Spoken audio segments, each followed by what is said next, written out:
Hello বন্ধুরা, কি অবস্থা সবার? কেমন আছেন আপনারা? আশা করব আপনারা সবাই ভালো আছেন। আপনাদের দোয়ায় আর আল্লাহর রহমতে আমি অনেক ভালো আছি। অনেকদিন পর আসলাম আবারও একটি নতুন ব্লগ ভিডিও নিয়ে।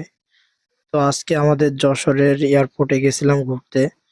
তো সন্ধ্যার সময় দেখলাম অনেক ভিড়, পাশাপাশি দেখলাম যে অনেক বাস, অনেক গাড়ি ঘোড়া এসেছে, অনেক মানুষ এখানে পিকনিকে এসেছে।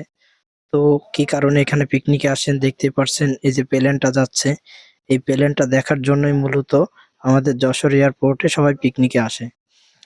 তো তারপরও আর কি এখানে খুবই সুন্দর একটি দৃশ্য দেখা যায়, এই যে বিএএফ মানে বিমান বাহিনীকে যে একটা পার্ক করেছে, এই পার্কের জন্য অনেক সুন্দর হয়ে উঠেছে আমাদের যশোর এয়ারপোর্টটি। তো এখানে আছে অনেক দোকানপাট, খাবারের আইটেম। তো তার মধ্যে একটি পছন্দের খাবার হলো এই ঝালমুড়ি। ঝালমুড়িটা আসলে টুকটাক সবারই পছন্দ। আমি অর্ডার করছিলাম এই মামার কাছ থেকে। ঝালমুড়িটা খেয়ে খুবই ভালো লাগলো। তো সবাই আসবেন এখানে ঘুরতে।